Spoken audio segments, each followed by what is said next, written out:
Ini yang ingin kita bahas ya, ini murai kamu bagus, siap-siap kehilangan murai batunya ya. Kalau murai batu teman-teman bagus, kalau mengindahkan hal-hal yang nanti kita jabarkan atau kita detailkan. Kenapa saya mewanti-wanti ini? Karena biasanya untuk murai batu yang bagus itu malah cenderung dia cepat rusak ya. Mayoritas burung yang rusak adalah burung murai batu yang benar-benar bagus, karena sang pemilik perawatnya lupa diri atau biasanya ego ambisinya itu tidak bisa mengontrol, maka murai batu yang bagus tadi malah akan rusak dan akan kehilangan dari masa depannya, yakni di setiap perlombaan susah untuk kembali menjuarai event-event ya. Nah, yang pertama, murai batu ketika bagus teman-teman, itu biasanya kita geber. Kita sebagai pemilik itu biasanya panas, haus ya, pengennya melombakan terus dan terus. Karena ketika kita lombakan selalu juara.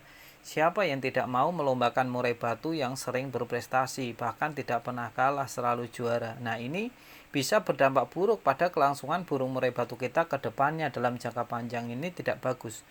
Makanya murai batu teman-teman, jika teman-teman merasa murai batunya bagus, segera istirahatkan selama 1 bulan penuh, baru nanti bisa dilombakan kembali dengan posisi burung murai batunya benar-benar saat di rumah diistirahatkan, dikondisikan, dimasterin ulang ya, dirawat sebaik mungkin, berikan nutrisi yang cukup agar dia recovery kembali. Nanti ketika dilombakan dia sudah siap. Lantas kalau sudah menangkan, menjuarai, maka di off-kan kembali selama 1 bulan dan dilombakan kembali. Yang ingin kita bahas yakni ada 5 hal nanti. Geber lomba. Nah, untuk pertama geber lomba yang tadi, harusnya murai batu kita diistirahatkan, tapi teman-teman karena panas ego tidak bisa mengontrol tadi, pengennya melombakan terus, ya udah akhirnya burung murai batu dipaksa, diporsir untuk berlomba terus menerus. Nah, ini untuk jangka pendek mungkin tidak akan terjadi masalah, tapi untuk jangka panjang ini sangat berdampak risiko sekali, sekalipun itu burung murai batu dewasa atau bukan burung pastol. Apalagi burung murai batu yang masih muda, wah ini sangat berisiko sekali, karena murai batu muda itu belum stabil dan perlu dicatat mentalnya masih labil ya, jadi harus hati-hati. Ketika kita yang kedua ada ego dan ambisi tentang menpek keempat. Kalau kita tidak bisa mengontrol ego dan ambisi kita untuk tidak melombakan burung murai batu, lantas kita melombakannya padahal burungnya belum siap, belum kondisi, maka ini bisa berdampak fatal. Ya, jangan sesekali melombakan burung murai batu yang belum siap, apalagi burung yang bulu basah, ekor masih dokor, burung tidak sehat. Nah, hal-hal ini harus wajib dihindari karena ini 100% dibayar kontan biasanya untuk langsung rusak murai batunya ketika burung yang belum kondisi tapi teman-teman paksa untuk lomba. Nanti untuk menyembuhkan, untuk mengembalikan ke titik awal lagi sangat susah sekali, bahkan untuk 100% kembali itu sudah tidak bisa. Paling balik ya 70%. Itu sangat sayang sekali kalau murai batunya fighternya bagus, terus juara prestasinya juga oke. Nah, ini sangat sayang sekali ya.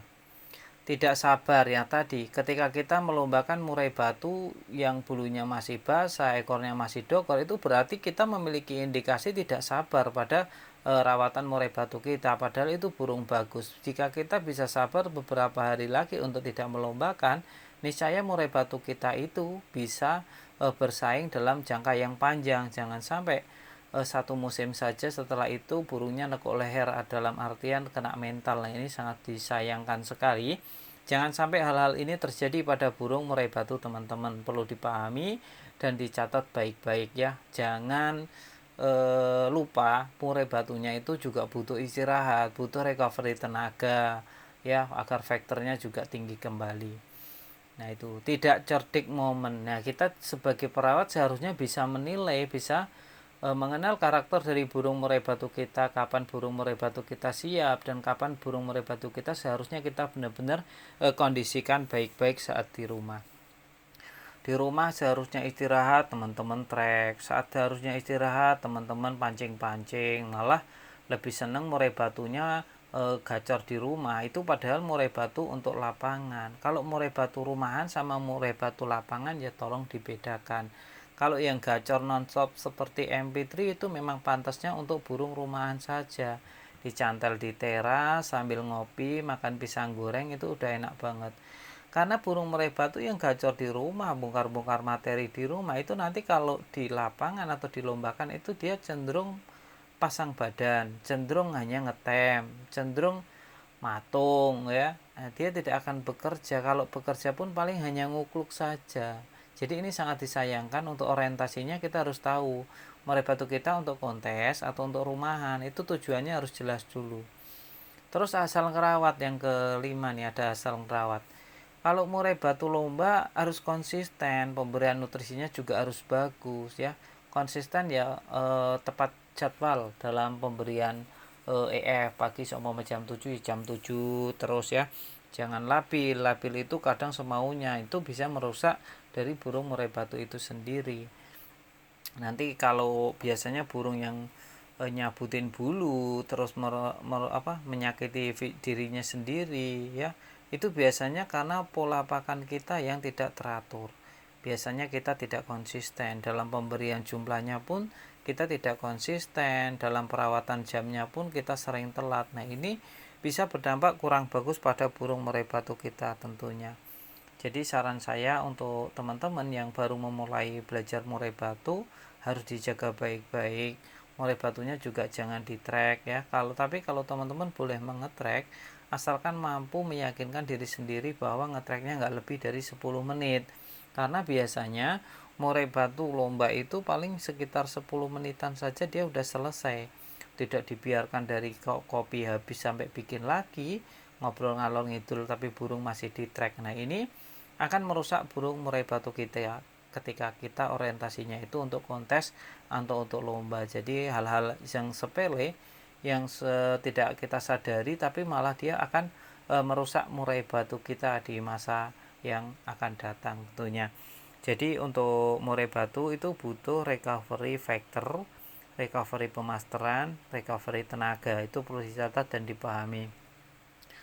Apapun itu, untuk mengolah murai batu kita harus menggunakan metode Manpack tentang mental, nutrisi, perawatan, ego, ambisi, dan mengenal karakter. Ada 5 konsep yang mana teman-teman bisa jalankan kalau mau melihara murai batu ya.